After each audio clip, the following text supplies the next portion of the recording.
ప్రియమైన దేవుని పిల్లలారా, చితిమంటల్లో శిథిలమవుతున్న శవాలు భూమి మీద మనం చూస్తున్నవి. ఆరని మంటలో ఆహుతి కాని ఆరని మంటలు ఉన్నాయి. చనిపోని ఈ దేహాలు, ఆత్మలు, ఆర్తనాదాలు ఈ దేహాలను విడిచిపెట్టి వెళ్ళిపోయారే, వాళ్ళని తట్టుకోగలిగిన ఒక మహాలోకానికి వాళ్ళు వెళ్ళిపోయారు. నిజంగా అండి ఇది చాలా విచిత్రంగా మనకు అనిపిస్తూ ఉంటుంది.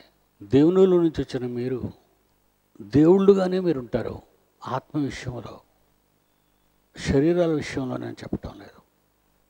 ఎందుకంటే దేవుని వాక్యం ఎవరికి వచ్చనో వారు దేవుళ్ళు.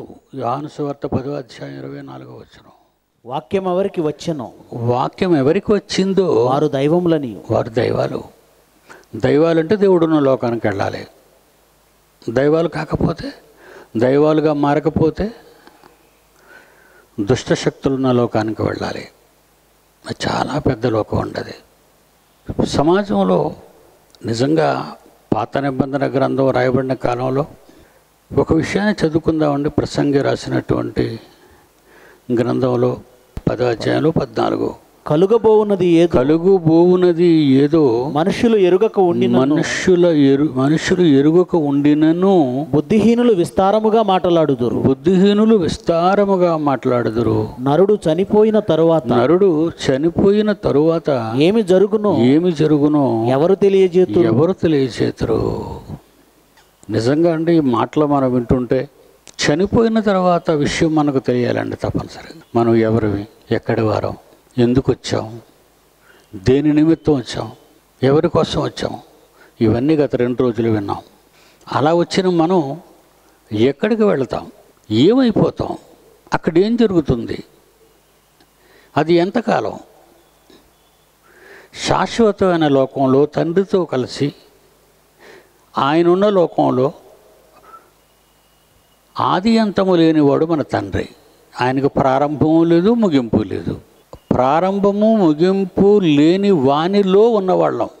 తరతరములకు మాకు నివాస స్థలము నీవే తండ్రి. అలాంటి మహాశక్తి రూపంలో నుంచి మనమంతా భూమి మీదకి వచ్చాం. అందుకే దేవుడు చేసిన బొమ్మ ఈ దేహాన్ని చేశాడు. ఆ చేసిన బొమ్మలో నిన్ను భద్రపరిచాడు. మీరుండడానికి ఆయన ఒక తొడుగును చేశాడు, ఒక అందమైన తొడుగు. ఆ తొడుగు దేవుని ఇష్టాన్ని నెరవేర్చే అవయవ నిర్మాణం చేశాడు. ఆ తొడుగు, ఈ డిజైన్, తలకాయ, మెడకాయ, చేతులు, మరి గుండె, ఉదరం, తొడలు, మోకాళ్ళు, కాళ్ళు, పాదాలు, పైనుంచి కింద వరకు చూస్తే ఇవన్నీ దేవుని పని కలిగి ఉండాలి. దేవుని ఇష్టాన్ని నెరవేర్చడానికి ఈ అవయవాలను వాడాలి. అది దేవుని కోరికండి. దేవుని పిల్లలైన మీరు మీ అవయవాలను సజీవ యాగంగా దేవునికి ఇవ్వండి. చచ్చిపోయాక ఏం చేసుకుంటాడు మీ దేహాన్ని దేవుడు? ఏమండి, చచ్చిపోయిన తర్వాత దేహాన్ని దేవుడు ఏం చేసుకుంటాడు? అలానే దెయ్యం ఏమైనా చేసుకుంటుందా? అది ఏమి చేసుకోదు. నువ్వు బ్రతుకున్నప్పుడే కదా నేను పాడు చేయాలి. నువ్వు చచ్చిపోతే దానికి అవసరం లేదు, దేవుడికి అవసరం లేదు. ఓకేనా? రోమపత్రిక 12వ అధ్యాయం మొదటి వచనం. కాబట్టి సహోదరులారా, భూమి మీద పుట్టిన దేవుని పిల్లలారా, పరిశుద్ధమును దేవునికి అనుకూలమైన సజీవ యాగముగా బ్రతికుండగానే మీ శరీరములను ఆయనకు మీ శరీరాలు ఆయనకి ఇవ్వాలి. మీరు మీ శరీరములోని అవయవాలను దుర్నీతి సాధనాలుగా ఉపయోగించకండి. రోమపత్రిక 6వ అధ్యాయం 13వ వచనం. మీ అవయవములను దుర్నీతి దుర్మార్గుడు, దుష్టశక్తి, భ్రష్టాత్మ ఒకడున్నాడు సమాజంలో. వాడు మీ అవయవాలను వాడి కోసం వాడుకుంటాడు. పాపమునకు అప్పగింపకడి. మీ అవయవములను దుర్నీతి సాధనాలుగా పాపానికి అప్పగింపకండి. అయితే మృతుల్లో నుండి సజీవులం అనుకొని మీరు మీకంటూ ఒక బ్రతుకు ఉందని మీరు అనుకుంటే మీకంటూ మరో జీవితం ఉందని మీరు అనుకుంటే మృతులలో నుండి సజీవులం అనుకొని మిమ్మల్ని మీరే దేవునికి అప్పగించుకొనుడి. దేవునికి అప్పగించండి, దేవుని పనిలో ఉండండి, కంటిన్యూ అయిపోండి. మీ అవయవములను నీతి సాధనములుగా దేవునికి మీ అవయవాలను నీతి సాధనాలుగా, దేవుని నీతిని నెరవేర్చే అవయవాలుగా మీ దేహాన్ని ఆయన కోసం వాడండి. అయిపోయింది. ఇక్కడి నుంచి వెళ్ళిపోతాం. ఇక్కడి నుంచి వెళ్ళిపోగానే మనల్ని భరించే శక్తి విశ్వానికి లేదు కనుక మనల్ని పట్టే ఒక లోకానికి వెళ్ళిపోతాం. దేవుని పిల్లలారా, ఉన్నవాని నుండి వచ్చిన మీరు లేకుండా పోరు. భూమి మీద దేహం లేకుండా పోతుందని అనుకుంటున్నారు. భూమి మీద దేహం పోతుంది అనుకుంటున్నారు. ఎక్కడికి పోదు. పంచభూతాల్లో నిప్పులో మండిపోతావా, బూడిదగానే మిగులుతావు, భద్రపరచబడుతుంది. మట్టిలో కప్పెడతావా, మట్టిగానే ఉంటావు, భద్రపరచబడుతుంది. It is a very big fridge, ఇది డీప్ ఫ్రిజ్. ఇది ఆదాము నుండి ఇంతవరకు మరణించిన వారి శరీరాలన్నీ ఈ ప్రకృతిలోనే గుప్తమై ఉన్నాయి. మర్చిపోకూడదు మీరు, యేసు తప్ప. ఆదాము నుండి ఈవేళ్ల వరకు మరణించిన వారు వాళ్ళ దేహాలన్నీ ఈ ప్రకృతిలోనే ఉన్నాయి. ఈ విషయం నేను ఎందుకు చెప్తున్నానంటే, ఆదాము నుండి నేటి వరకు క్రీస్తు తప్ప మరణించిన వారి దేహాలన్నీ కూడా ఈ ప్రకృతిలోనే నిక్షిప్తమై భద్రపరచబడి ఉన్నవి. ఏం కావండి, నో డ్యామేజ్.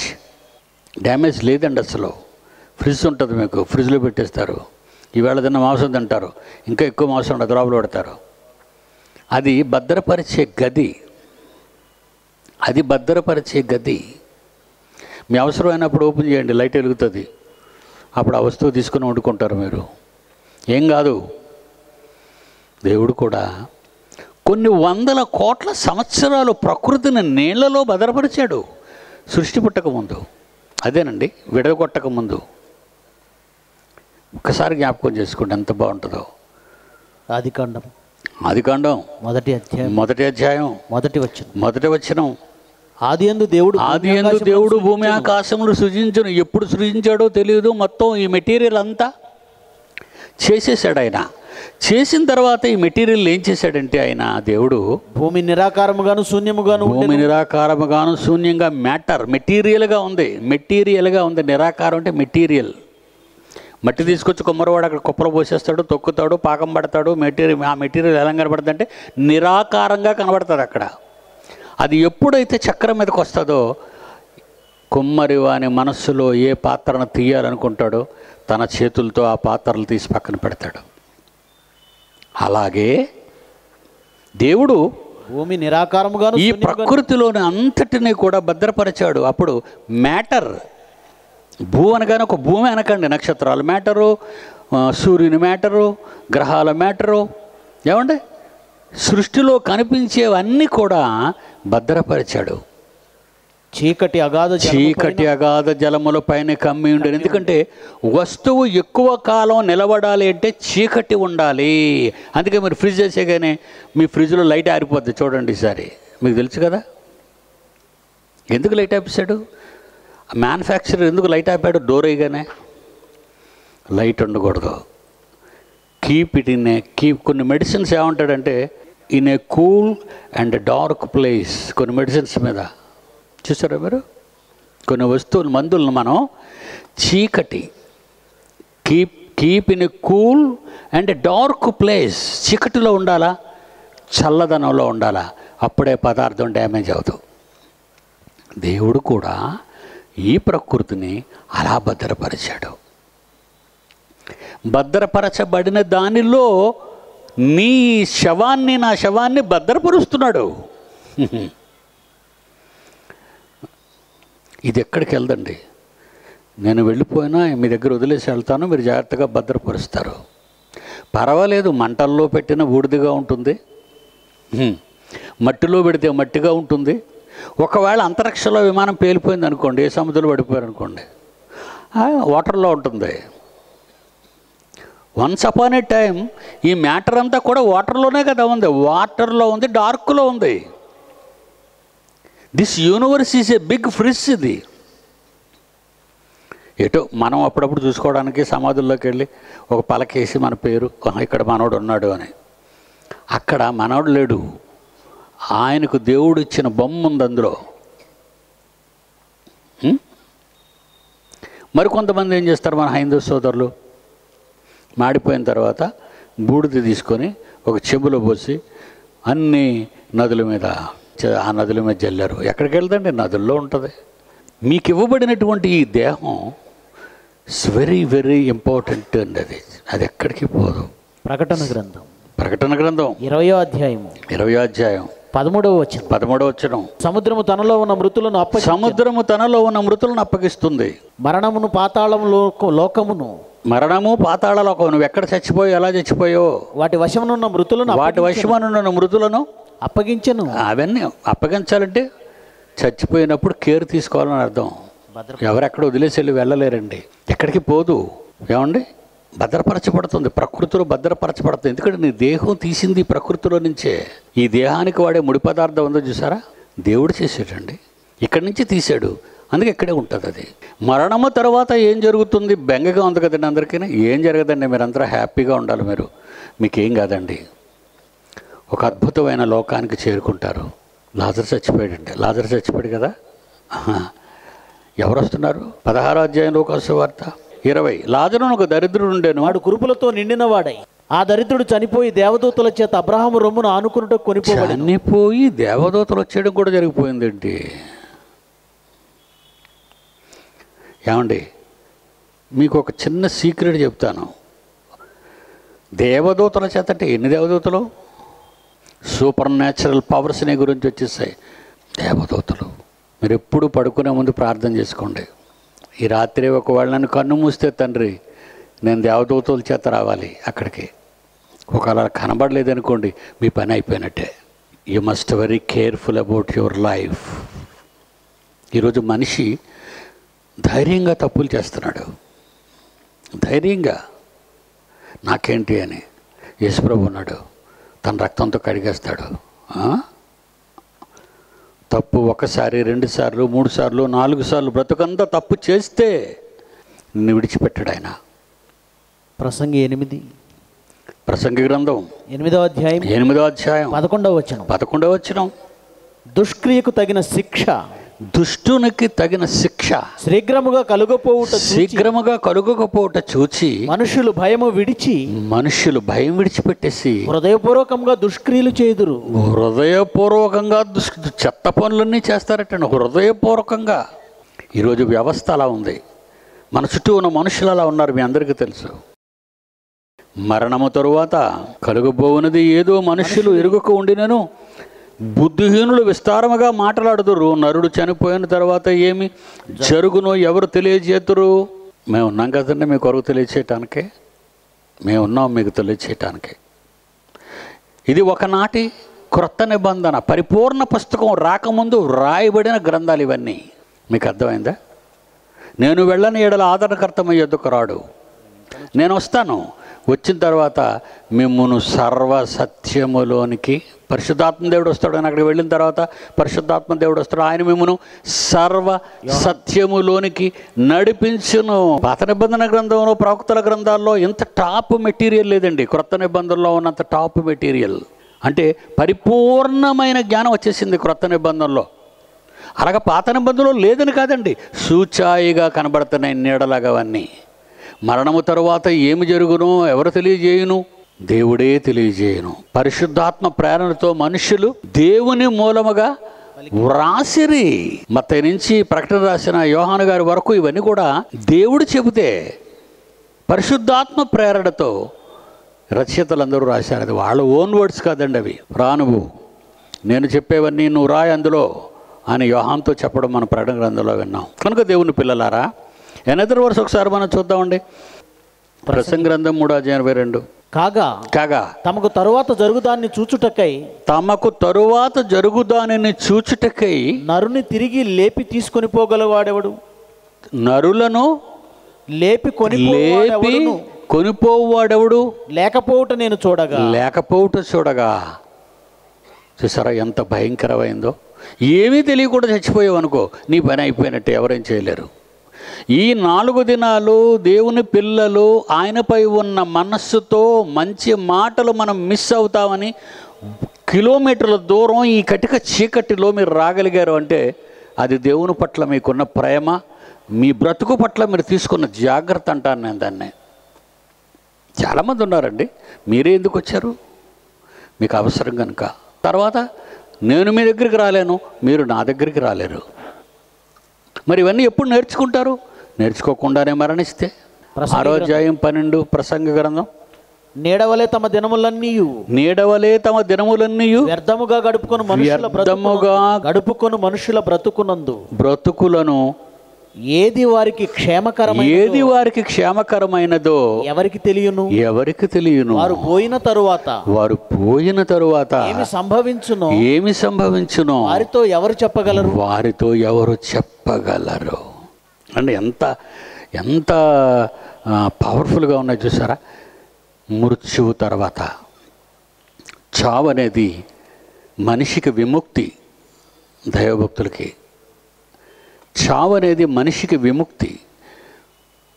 చావు అనేది జీవానికి మార్గం. చావు అనేది విశ్రాంతి స్థలం.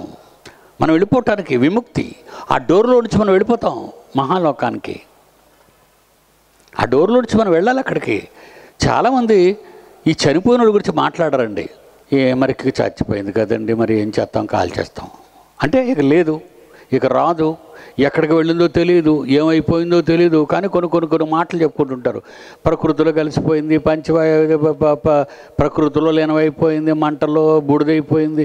ఏమంటే ఏటేటో చెప్తుంటారు తెలియని వారు మాట్లాడే మాటలు అవే. భూమి మీద సుఖంగా బ్రతుకుతారు, ఇదిగో ఇలా గాలి మాటలన్నీ చెప్పిపోతారు. బుద్ధిహీనులు విస్తారంగా మాట్లాడతారు, విపరీతంగా మాట్లాడతారు. నువ్వు చూసావా, నువ్వు వెళ్ళావా అంటాడు. ఇంక మనం ఏమంటామండి? ఇంకా వింటే బాగుపడతాడు, లేకపోతే పోతాడు. అడితే వాదనలు ఏం పెట్టుకోకండి. అని నమ్మడనుకోండి, బాబు నీకు నమస్కారం, పోరా బాబు అన్నాను. చాలామంది మధ్యన సువార్తకు వెళ్తుంటే మీరు మా దగ్గర రావద్దు, మా క్రైస్తవ మత ప్రచారకులు మా ఊరిలోకి రాకూడదు. ప్రభుత్వం చెప్పారు అదే మాట. మీరు వెళ్తున్నారు కదా అక్కడికి, ఎవడైనా మేము ఇంట్లోకి రానిచ్చాడు అనుకో, వెళ్ళండి. మీ పాదాలు లోపల పెడితే వాడికి బ్లెస్సింగ్ ఉంటుంది. లేదు వద్దన్నాడు అనుకోండి, మీరు అక్కడి నుంచి బయలుదేరిపోయి ఊరు వరకు వచ్చేయండి. ఆ ఊరిలో ఉన్న వాళ్ళంతా అలా చెడిపోయిన వాళ్ళే. ఊరు బోర్డర్ దగ్గరికి వచ్చి మీరు దులిపేయండి, వాళ్ళ సంగతి నేను దులిపేస్తాను అన్నాడు. అది దేవుడు మనకు చెప్పింది కనుక. అయ్యబాబు నేను చెప్పేయాలి, ఇప్పుడు నువ్వు చెప్పేయాలి, నువ్వు చచ్చిపోతావా? విననప్పుడు వాడు వినే మనసు ఉంటేనే కదా వాడు నిన్ను అడగాలి. వినుట వలన విశ్వాసం కలుగుతుంది, మరి విశ్వాసం లేదడికి. నువ్వు నాకు చెప్పొద్దండి, మీ మతం మాకు బోధించకండి, మేము ఇష్టమండి, మీ వాళ్ళ తారీఖులు అలా పక్కన ఉన్నారంటే అక్కడికి వెళ్ళి చెప్పండి అంటుంటారు. ఆడతాం ఎందుకండి వాదన? ఎంత వాల్యుబుల్ మెటీరియల్ అండి ఇది. It's valuable material. ఎవడో శాస్త్రవేత్తలు రాసిన అబద్ధాలను నమ్మే ఈ సమాజం, శాస్త్రవేత్తలు ప్రజాధనాన్ని వేస్ట్గా ఖర్చు పెట్టడానికి, ఇది కూడా 12 కోట్లట 12 రోజులు 10 రోజులు అంతరిక్షంలో తీసుకెళ్ళి అక్కడ ఒక స్టార్ హోటల్లో మిమ్మల్ని పెడతాడట 12 రోజులు. అంత అవసరమా? మీ ఇంట్లో నువ్వు భూమి మీద అలా స్టార్ హోటల్ లేవా? అంతరిక్షంలోకి వెళ్ళిపోవాలా నువ్వు? అక్కడికి వెళ్ళి ఇడ్లీ తిన్నా, ఇక్కడ ఇడ్లీ తిన్నా ఒకటే కదండి. అక్కడ దోస్తున్నా, ఇక్కడ దోస్తున్నా, అక్కడ పడుకున్నా, అక్కడ పడుకుంటే రాత్రులు నిద్ర పడుతుంది, ఇక్కడ పడుకుంటే ప్రశాంతంగా నిద్ర పడుతుంది. ఎక్కడి నుంచి పట్టుకెళ్ళాలి కదండి. వాటర్ మళ్ళీ ఎక్కడి నుంచే ఎక్స్పోర్ట్ అవ్వాలి, తినే రొట్టె మొక్కలు ఎక్కడి నుంచి ఎక్స్పోర్ట్ అవ్వాలి. ఏమంటే మరి కూల్ డ్రింక్స్ ఇక్కడి నుంచి పట్టుకెళ్ళి, ఎక్కడి నుంచి పట్టుకెళ్ళి అక్కడ పడుకుంటానంటే కూడా. అంటే శాస్త్రం పిచ్చెక్కిందండి దానికి. సైంటిస్ట్ అండి ఆయన, సైంటిస్టు. నీకు ఇస్తాడు సరైన టిస్ట్ ఒకటే, ఏటో చెప్తావా? మన చచ్చిపోయినాడు స్టీఫెన్ హాకిన్స్ అనేవాడు, 100 ఏళ్లలో ఈ భూమి ఉండదు, మీరు ఇప్పుడే వెంటనే ఎక్కడో దగ్గర మీరు అంతరిక్షంలోకి వెళ్ళిపోవాలి, మీరు రెసిడెన్స్ ఏర్పాటు చేసుకోవాలని. ఆడిపోయాడు అక్కడికి, చెప్పేసాడు, వెళ్ళిపోయాడు. ఆడెక్కడికి వెళ్ళాడో మీరు అనుకుంటారు, ఆడెక్కడికి వెళ్ళాడో తెలీదు. వాడు వెళ్ళిపోయాడు అక్కడ. గ్రహాల్లోకి వెళ్తే అక్కడ దగ్గర కనపడతారు కదా ఏలియన్లాగా. ఆడు భూమి మీదే ఫిజికల్ హ్యాండిక్యాప్డ్గా, నోరు వాయి లేని, కళ్ళు తప్ప ఇంకాడికి ఏమి లేవు, కాళ్ళు బంద్ చేయవు, చేతులు బంద్ చేయవు వాడికి. వాడు భూమి మీదే అలా బ్రతికాడు. వాడు చెప్పింది నమ్ముతారేటండి వీళ్ళంతానా? వాడు పెద్ద సైంటిస్ట్ అంటారేంటి? దేవుడు లేనట్టన్నాడు, విశ్వం దేవుడు సృష్టి కాదంటాడు. వీడికి లెటర్ రాశారు. అందుకు జాన్సన్ గారు చెప్పారు కదా, నన్ను లండన్ రమ్మంటావా, నువ్వు ఇండియా వస్తావా? నేను లండన్ వస్తే నాదే టికెట్, నువ్వు ఇండియా వస్తే నీ టికెట్ నేనే తెస్తాను, వస్తావా? ఆడేటి వస్తాడండి, వాయిస్ లేనాడు. తెలుసు. ఒక చాలా సంవత్సరాల క్రితం మాట చెప్పాను. అమెరికాలోని నాసా అంతరిక్ష పరిశోధనా స్థాల దగ్గరికి వెళ్ళి పిడి సుందర్రావు అని గట్టిగా కేకేయండి, అందరూ పరిగెడుకు బయటకు వచ్చేస్తారు వాళ్ళు. ఒకసారి ట్రై చేసి చూడండి, అమెరికాలో ఉన్న మీ వాళ్ళతో చెప్పండి. దేవుని గూర్చి చెప్పేవాడు ప్రపంచానికి ఎరుకైన వాడు అవుతాడు. దేవుని పిల్లలారా,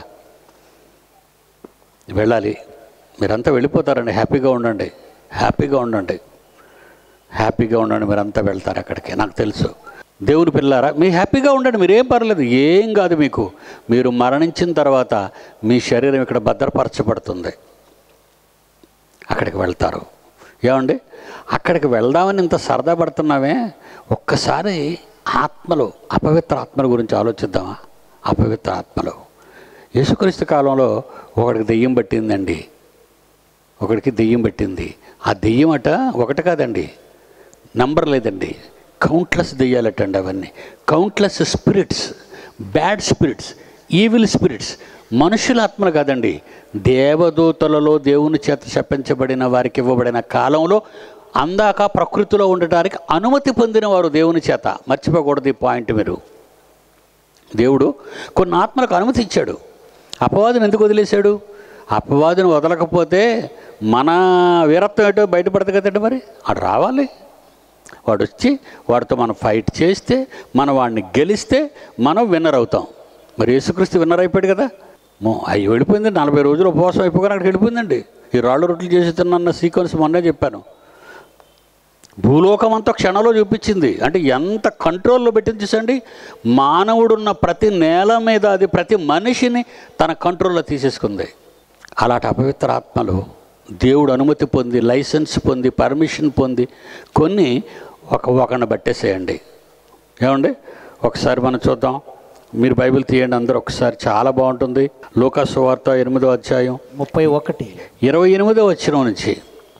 వాడు యేసును చూచి కేకలు వేసి, ఎవరు యేసుని చూసి అట? దెయ్యాలండి, దెయ్యాలు, అపవిత్రాత్మలు యేసును చూచి కేకలు వేసి ఆయన ఎదుట సాగిలపడి, ఆయన ఎదుట సాష్టాంగ నమస్కారం చేసి, యేసు సర్వోన్నతుడైన దేవుని యేసు నువ్వు సర్వోన్నతుడైన దేవుని కుమారుడివి, మీకు తెలుసు, మాకంతా తెలుసు, మీరు గొప్పవాళ్ళని తెలుసు, కానీ మేమున్నది ఎందుకో తెలుసా?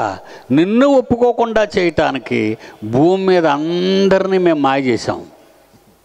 యేసుప్రభు గురించి చెప్తామమ్మా 2 మాటలు ఏమనంటే, విదేశీ మతమా మీరా ఇక్కడ చెప్తారా? పోండి. దయ్యాలు ఏమంటున్నాయండి? బ్రతుకున్న మనిషికి అర్థం కాని వాస్తవం, పచ్చి నిజం. Jesus is the son of God, సర్వోన్నతుడైన దేవుని కుమారుడు అయిన క్రీస్తు అని అంటుందంటే దానికి ఎంత సబ్జెక్ట్ క్యాచ్ చేసిందండి. అది దెయ్యం అయిపోయినా సరే, అది అపవిత్రాత్మ అయిపోయినా సరే. ఒకటి కాదండి, సేన, వేల మంది. సర్వోన్నతుడైన దేవుని కుమారుడు అయిన క్రీస్తు, నాతో నీకేమి? మనుషులు అంటారండి, మనుషుల ఏమండి బలవంత మత మార్పులు చేస్తున్నారు, వీళ్ళంతా బలవంత మత మార్పులు చేస్తున్నారు అంటారు, మన మీద పడిపోతున్నారండి. ఎందుకంటే ఎవరినైనా బలవంత మత మార్పులు చేయటం వద్దండి. నమ్మి రావాలి, కానీ మనం వెళ్ళి పిలక పొట్టు గీడ్చుకొచ్చినా మళ్ళా పోతాడు బయటికి. మీరు అనవసరంగా క్రైస్తవులు ఈ రోజున సిచ్యుయేషన్లో దయచేసి మీరు ఎవరిని బలవంతం చేయకండి. వింటాను చెప్పండి అంటే చెప్పండి, నేను విన్నండి మీరు పొండి అంటే వచ్చేయండి. మీకు సెలవు కదా. మీకు చిన్నప్పుడు బడికి వెళ్ళేటప్పుడు అనుకుంటాడు ఏ పని మధ్య చచ్చిపోయిన బాగుండు 2 రోజులు సెలవు అవుతుందని. విశ్రాంతి కోరుకునేవాళ్ళం చిన్నప్పుడు, ఆడుకోవాలని. బడి ఎగ్గొడితే బాగుంటుందని, బడి ఎగ్గొడితే తెల్లవారు కొట్టేస్తాడు, మాస్టర్ కొట్టేస్తాడు కనుక ఎవరైనా దేశ నాయకులు చచ్చిపోవాలని కోరుకునేవాళ్ళు. ఈరోజు మీకు దేవుడు సెలవు ఇచ్చాడు, వాళ్ళు వద్దంటున్నారు, మీరు హ్యాపీగా ఇంటికి వచ్చేయండి, మీరు హ్యాపీగా రండి. వాడు పోతాడు మీకే, వాడు పోతాడు, రెస్ట్ మీకు అది. కానీ సైతాన్ అంటుంది 31వ వచనంలో ఇప్పుడు దెయ్యాలన్నీ ఆత్మలన్నీ అంటున్నాయి, చాలా దెయ్యములు వానిలో ఉన్నందున వాడు తన పేరు సేన అని చెప్పి, నా పేరు సైన్యం, నాయన సైన్యం, బెటాలియన్, పాతాళంలోనికి పోవుటకు తమకు ఆజ్ఞాపించవద్దని ఆయన వేడుకొనిను. దెయ్యాలు ఏ లోకానికి భయపడుతున్నాయి? ఇప్పుడు బాగా వినండిరా. దెయ్యాలు ఏ లోకానికి భయపడుతున్నాయి? పాతాళ లోకం. భూమి ఉన్న ఈ లోకం కాదు, దయ్యాలున్న పాతాళ లోకం. కోటాను కోట్ల ఆత్మలు, అపవిత్ర ఆత్మలను బంధించే స్థలం, శిక్ష అమలు జరుగుతున్న స్థలం, యుగ యుగాలు కాలవలసిన స్థలం. దెయ్యాలు అంటున్నాయి, ఏమంటున్నాయి దెయ్యాలు? పాతాళంలోనికి పంపు. సర్వోన్నతుడైన దేవుని కుమారుడువైన క్రీస్తు, మాదొక చిన్న అర్జీ, విన్నపం, రిక్వెస్ట్. ఏంటో తెలుసా? పాతాళానికి మమ్మను పంపకండి, ఆజ్ఞాపించవద్దని వేడుకొని కమాండ్ చేయకండి. మీకు ఆ పవర్ ఉంది. దొంగ సిలువలో దొంగవాడుతో ఆయనకు పవర్ ఉందని మనకు తెలుసున్నాడు. నువ్వు నాతో కూడా పరదేశంలో ఉంటావు. అది మనుషులకు ఆలస్యంగా తెలిసింది, దెయ్యాలకు ముందే తెలిసిపోయింది. పాతాళ లోకానికి వెళ్ళటానికి మాకు ఆజ్ఞాపించొద్దు, కమాండ్ చేయకు. ఇలాగే భూమి మీద ఆడుతూ ఈ పిల్లలందరితో ఆడుతూ వాళ్ళందరినీ సమాచేస్తాం మేము. వాళ్ళు ఎలాగా మీకు పనికిరారు కదా, మీరు ఎన్ని చెప్పినా రారు. బోర్డు ఎట్టేస్తారు, ఇక్కడ మత ప్రసారకులు రాకూడదని. వాళ్ళు బోర్డులు ఎడుతున్నారు వద్దని, కనుక మేము వెళ్ళిపోతాం. వాకింగ్ చెప్పడానికి లోపలికి వెళ్ళొద్దు, వాళ్ళు పాడు చేయడానికి మేము వెళ్ళిపోతాం. వీళ్ళు వెళ్ళడం కనపడుతుంది, మేము వెళ్ళడం కనపడదు. వీళ్ళు ఊరిలోకి రావడం చూస్తారు, మేము వాళ్ళలోకి వెళ్ళిపోతాం. చేయరాని కార్యములు చేయుటకు భ్రష్ట మనస్సుకు దేవుడు వారిని అప్పగించెను. దేవుని పిల్లలారా, సో వాట్ ఏ వండర్ఫుల్ అండి. నిజంగా భవిష్యత్తులో మీరు కళ్ళు మూస్తే ఏమవుతుందని భయపడవలసిన అవసరం లేదు. లోకం అంతా, దుష్ట సమాజం అంతా నాశనానికి పోతుంది. ఆ మార్గం విశాలము, దాని గుండా పోయేవాళ్ళు ఎక్కువ మంది, రక్షింపబడేవారు కొద్దిమంది. ఆ మార్గం ఇరుకు, అందులో వెళ్ళేదే మనం. మన మాట విన్నారా? బ్రతుకుతారు. ఎక్కడ బ్రతకటం? మరో జీవితంలో బ్రతుకుతారు. ఒక గొంగళి పురుగు చూడండి, గూడు కట్టుకుంటుంది. చిన్న వెంట్రుకలతో అలా పాక్కొని వెళ్తుంటే మనకి ఎంత అసహ్యంగా ఉంటుందండి. గొంగళి పురుగు చూడగానే ఎంత అసహ్యంగా ఉంటుంది. అది ఒక చెట్టులోకి వెళ్ళి గూడు కట్టుకొని ఆ గూడులో ఉండి అందమైన రెక్కలతో ఒక రోజున ఆ గూడు పగలగొట్టి బయటకు వచ్చి ఎగురుతుంటే మనకి ఎంత ఆనందంగా ఉంటుంది. నీ లైఫ్ కూడా అంతే. నువ్వు ఎగిరిపోయే ఒక లోకం ఉంది, నువ్వు అనుభవించబోయే ఒక లోకం ఉంది. ఆ లోకానికి నువ్వు వెళతావు, ఆనందిస్తావు. నీ కన్న తండ్రితో ఎంతకాలం ఉన్నవాని నుండి వచ్చిన ఉండవలసిన వారే మీరు, లేనివారుగా లేరిక మీరిక. ఒకప్పుడు తండ్రిలో ఉన్నారు, ఇప్పుడు భూమి మీదకి వచ్చారు, భూమి మీద ఉన్నారు. మృత్యువు తర్వాత మరలా ఆ లోకానికి వెళ్ళి ఉంటారు. తండ్రిలో ఉన్నారు, భూమి మీదకి వచ్చి భూమి మీద ఉన్నారు. మరణించిన తర్వాత ఆ లోకానికి, దేవుని లోకానికి వెళ్తారు, అక్కడ ఉంటారు. ఇక మీరు లేనివారు ఎప్పుడు? ఏమండి? యూదా 6వ వచనం. మరియు తమ ప్రధానత్వము నిలుపుకొనక. చూడండి, ప్రధానత్వం అంటే అర్థమైంది కదా. దేవదూతుల్లో వీళ్ళు చాలా పెద్ద పవర్స్ అండి వీళ్ళు. ఉదాహరణకి మీకు గబ్రియేలు, యేసు జననం జరగాలంటే పరలోకం నుంచి రావాలి చెప్పడానికి. అమ్మా నువ్వు భయపడొద్దు, పరిశుద్ధాత్మల గర్భం ధరిస్తావు, నీ గర్భం గుండా నువ్వు ఆశీర్వదింపబడిన దానివి, లోకరక్షకుడు రాబోతున్నాడు. ఇలాంటి ఇన్ఫర్మేషన్ ఇవ్వాలంటే ప్రధాన దూతలు అంటారు వాటిని. ప్రధానులు, ప్రైమ్ మినిస్టర్. ప్రధాన అనగానే ప్రైమ్ మినిస్టర్ అంటాం మనం. ప్రధానులు. మోషే శరీరం, ఇదే అధ్యాయంలో మోషే శరీరం గురించి పోట్లాడుకుంటున్నాయి సైతానును. మికాయేలు సర్వ సైన్యాధిపతి. ప్రధానులు, ప్రధాన దూత అయిన మికాయేలు అపవాదితో వాదించు మోషే యొక్క శరీరం చైతే అన్నదంతే. ఏంటి మోషేని చంపడానికి వచ్చావా? పుట్టినప్పుడు చంపేయాలనుకున్నావు. ఇశ్రాయేలీయుల చేత బయటకు వెళ్ళగొట్టించావు ఈజిప్ట్ నుంచి, మళ్ళా తీసుకొచ్చాను. మరలా ఇక్కడికి వచ్చి మళ్ళా సింహాసనం చూపించి కూర్చోబెట్టి ఐగుప్తు దేశాన్ని పరిపాలించమంటుంది పెంచిన తల్లి. అప్పుడు నా కొడుకు ఏమన్నాడో తెలుసా? అమ్మ, పాప అంత అల్పకాలము పాపభోగం అనుభవించట కంటే దేవుని ప్రజలతో శ్రమ అనుభవించట మేలని యోచించి ఫరో యొక్క కుమార్తె యొక్క కుమారుడిని అనిపించుకోవటానికి ఒప్పుకోలేదట. మనకు గడిచిన పదవి ఇచ్చేస్తాడు, పాదాల మీద పడిపోతాం వెళ్ళి. వాట్ ఏ వండర్ఫుల్ అండి. ఏం డెసిషన్ తీసుకున్నాడండి ఆయన. భూమి మీద క్రైస్తవుడు దేనికి ఆశపడకూడదండి. ఇవన్నీ అది ఎక్కడ తీసుకెళ్తాం? పాపం ఎన్ని కోట్లు అండి బాబోయ్ అండర్ గ్రౌండ్లో. ఇంతకీ ఆవిడదేటి లేటెస్ట్ టెక్నాలజీలో ఫింగర్ ప్రింట్స్ అయితే కానీ డోర్లు ఓపెన్ అవ్వవు. ఇప్పుడు పాదం పెట్టాలట. వాట్ ఏమి తయారు చేసిందండి? టన్నులు టన్నులు బంగార వస్తువులు, కట్టలు కట్టలు ఇండియన్ కరెన్సీ. ఎక్కడుంది? ఎక్కడుంది? అనుభవించని లోకంలో భయంకరమైన మంటలలో మాడుతుందండి. ఎవరి గురించి మనం ఆలోచించిన అవసరం లేదండి.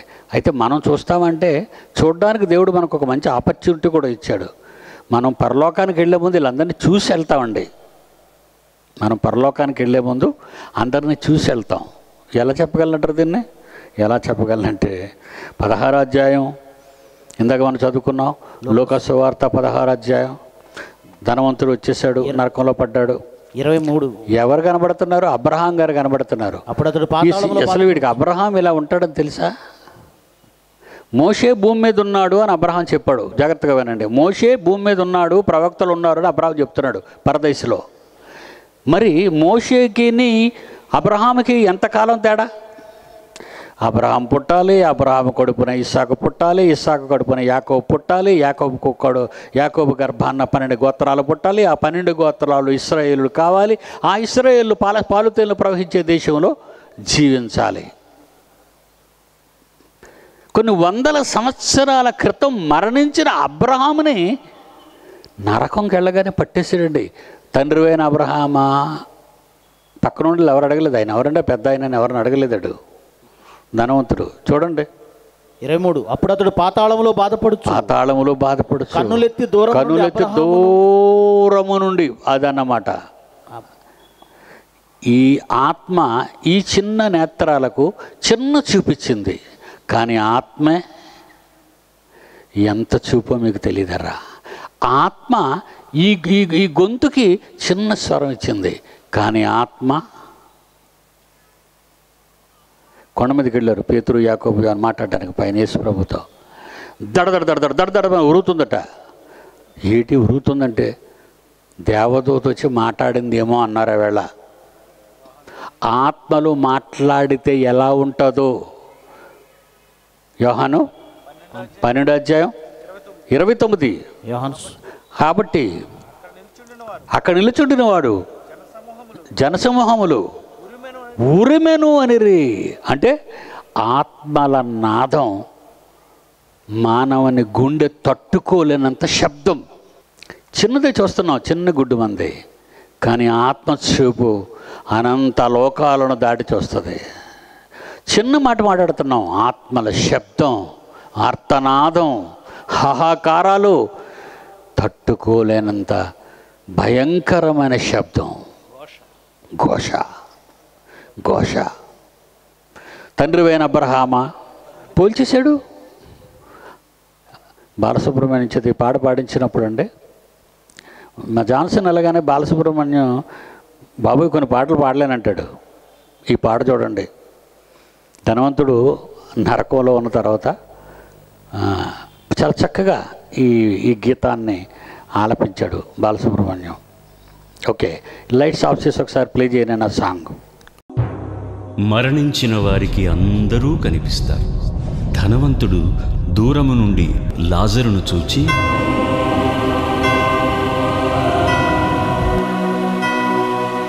తండ్రివైన అబ్రహామా, నా యందు కనికరపడి నాకు సహాయం చేయవా? నీ దగ్గర ఉన్నాడే లాజరు, నాకు తెలుసు.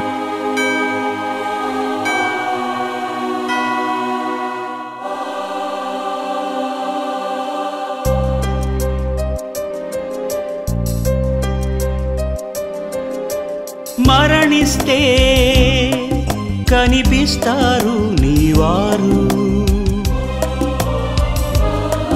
పాతాళంలో కనిపిస్తారు ప్రతివారు. ఎదురుగా చాలా దూరంగా ఎంతో కాలంగా ఆత్మల రూపంగా కనిపిస్తారు మరణిస్తే ప్రతివారు. పరదైసులో ఉన్నవారంతా మనవారు. మరణిస్తే కనిపిస్తారు నీవారు, పాతాళంలో కనిపిస్తారు ప్రతివారు.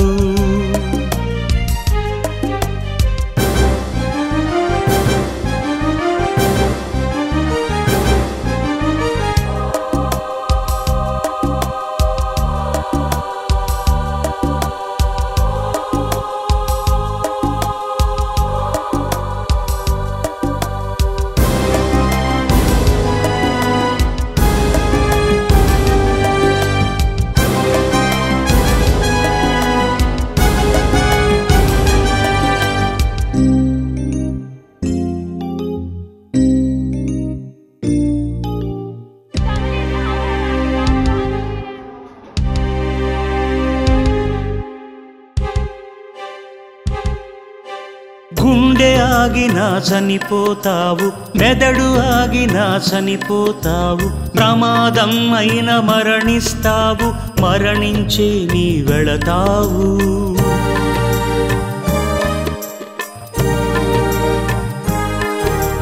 గుండె ఆగినా చనిపోతావు, మెదడు ఆగినా చనిపోతావు, ప్రమాదం అయిన మరణిస్తావు, మరణించే నీ వెళతావు.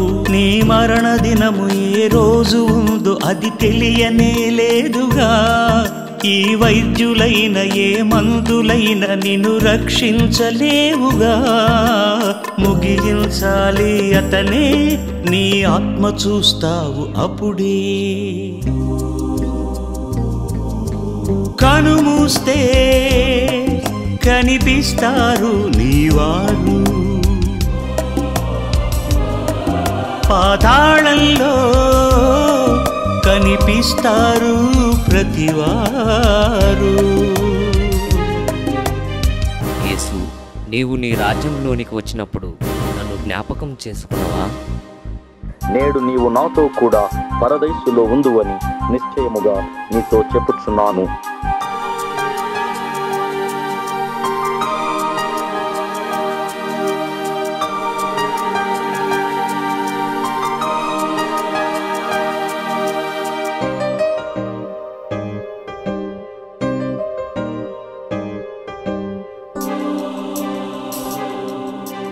చిన్న వయసులో చనిపోతావు, మధ్య వయసులో చనిపోతావు, ముసలైతే నువ్వు చనిపోతావు, మరణించే నీ వెళతావు.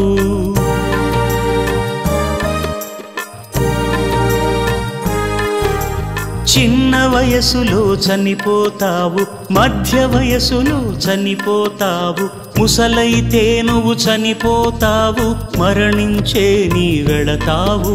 ఏ వేలు నుండి మరణించిన వారు అక్కడే ఉన్నారుగా. మీ తాత ముత్తాతలందరూ మరణించి చేరారుగా. మరణిస్తే వెళతావు, ఆత్మలన్నిటినీ చూస్తావు. కనుమూస్తే కనిపిస్తారు నీవారు, పాతాళంలో కనిపిస్తారు ప్రతివారు. ఎదురు ఎదురుగా చాలా దూరంగా ఎంతో కాలంగా ఆత్మల రూపంగా కనిపిస్తారు మరణిస్తే ప్రతివారు. పరదైసులో ఉన్నవారంతా మనవారు. కనుమూస్తే కనిపిస్తారు నీవారు, పాతాళంలో కనిపిస్తారు ప్రతివారు.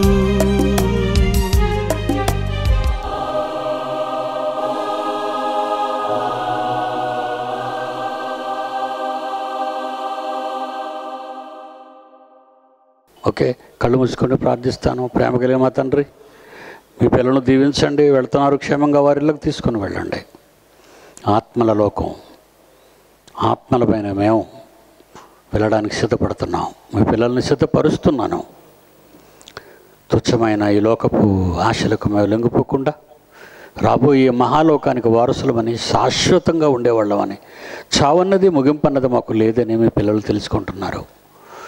ఉన్నవాడైన మా తండ్రికి ఉన్నవాళ్ళంగానే మేము పుట్టావు తప్ప లేని వాళ్ళంగా పుట్టకూడదు కనుక తరతరములు మా నివాస స్థలము నీవే గనుక తండ్రి, మీ చుట్టూ మేమంతా ఉండాలనే ఆశతో మీ దగ్గరికి ఈ భూమి మీద ఈ కాలం తర్వాత రావడానికి ఇష్టపడుతున్నాం. మీ పిల్లలందరూ అలాంటి మనసుతోనే ఈ మహాసభల్లో కూర్చుంటున్నారు, జాగ్రత్తగా మీ మాటలు వింటున్నారు.